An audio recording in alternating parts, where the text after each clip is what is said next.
What is going on, everyone? This is Ryan with Automatic Comics. We've got a pretty awesome unboxing video today. I'd say somewhere around maybe $5,000, $5,500 in comics. So some pretty cool stuff that we're going to talk about. But let's get right into it. We're actually starting off with probably the most expensive book that is in this unboxing. We have got Foxhole number 2. This is a Jack Kirby cover, and Golden Age war cover. This run, especially the issues done by Jack Kirby, are very collectible. Or the covers are by Jack Kirby.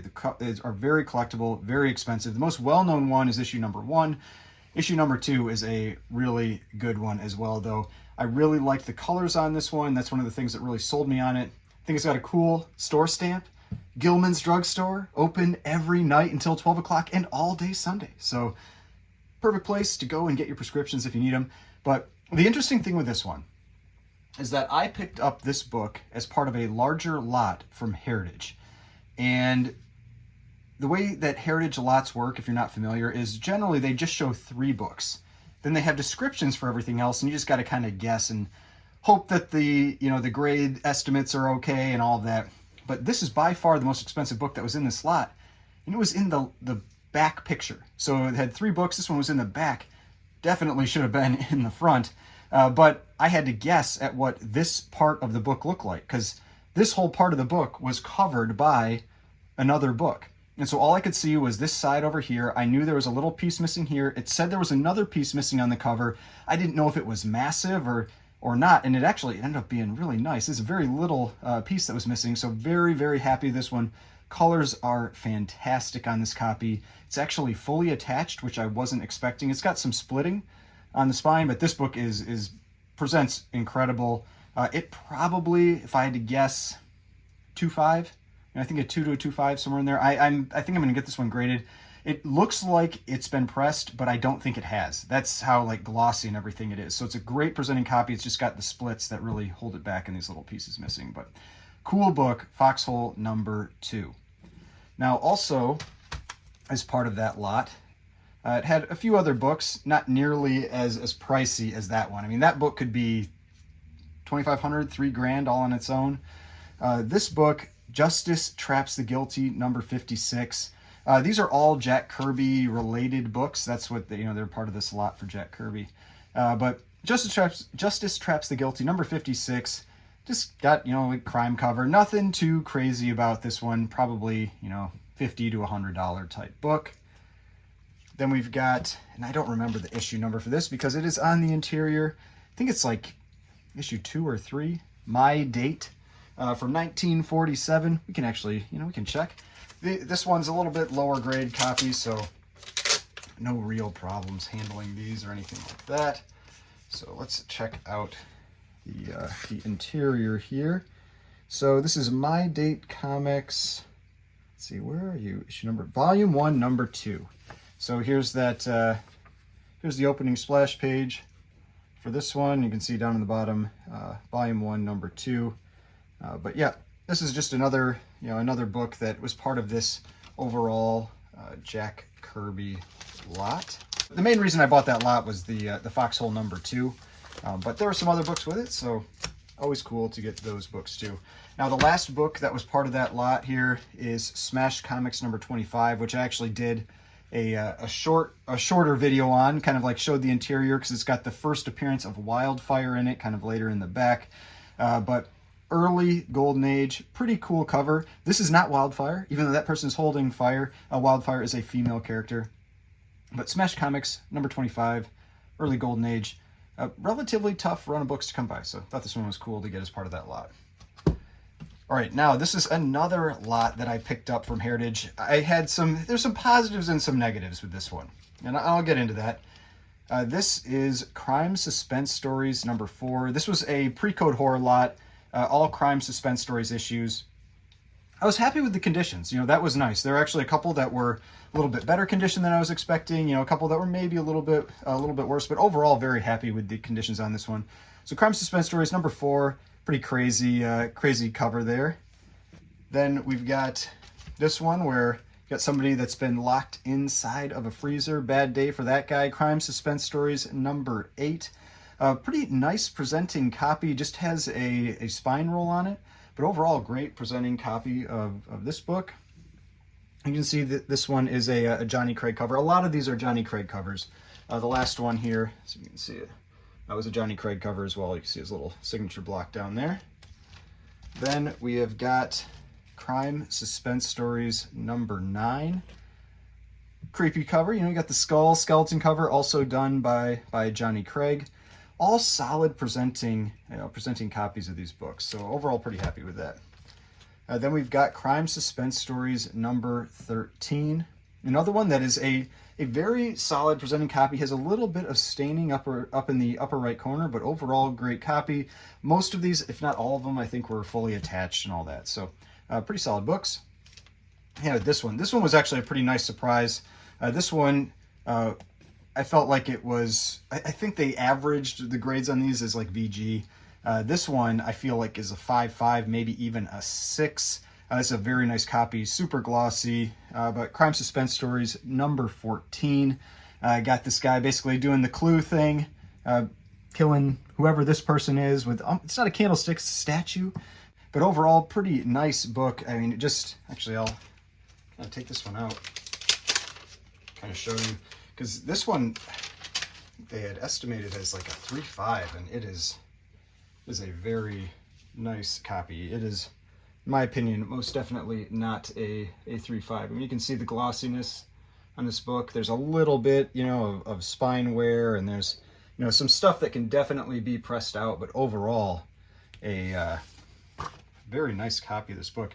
It does have a crease on the back cover. That's what holds it back.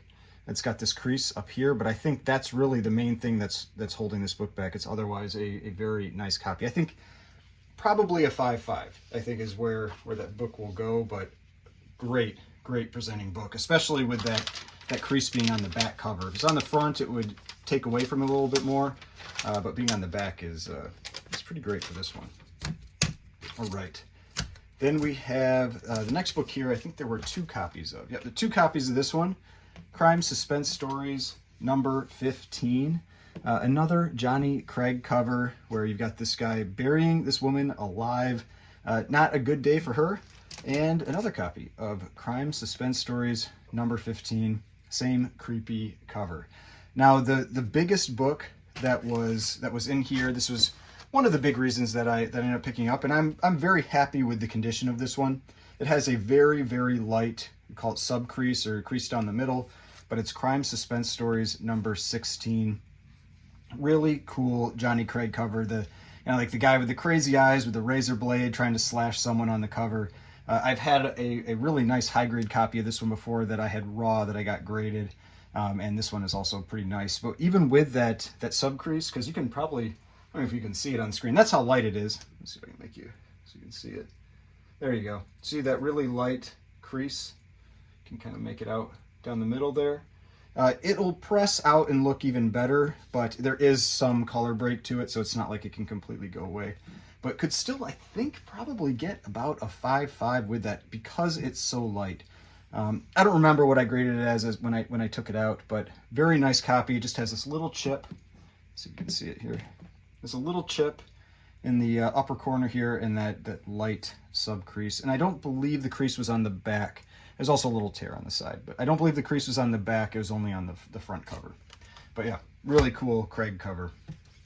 Then we had Crime Suspense Stories number 25. Guy stalking this woman on the cover. This one is a Jack Kamen cover. So now we've moved out of the Johnny Craigs and we've got a Jack Kamen cover there. A little bit lower grade for this one. Presents well, but there's a decent amount of spine damage to it. I think it had as like a 2.5 or something like that. Now the last one, this was the one that was the disappointment. So this is Crime Suspense Stories number 26, but Heritage took care of me with it. The listing actually had it as Crime Suspense Stories number 6. And so this was going to be what I felt was one of the bigger books that was part of this lot.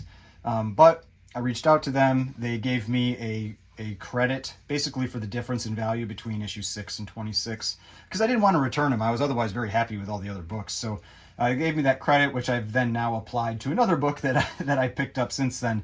So Worked out fine. No, no complaints or anything. Very happy with that. But yeah, a little disappointing that I didn't get issue number 6 because issue 6 is a pretty crazy hanging cover. But yeah, we got issue 26, which is also, I believe, a Jack Kamen cover. Let's see if it's got his. Yeah. So this is also a Jack Kamen cover. It's got his little, signature down there. All right. Now the last 2 books that I've got here. Jumping over to some Golden Age or late Silver Age. I think this one's probably late Silver Age. DC for this issue here. This is Action Comics number 206. Superman and Lois Lane marriage cover.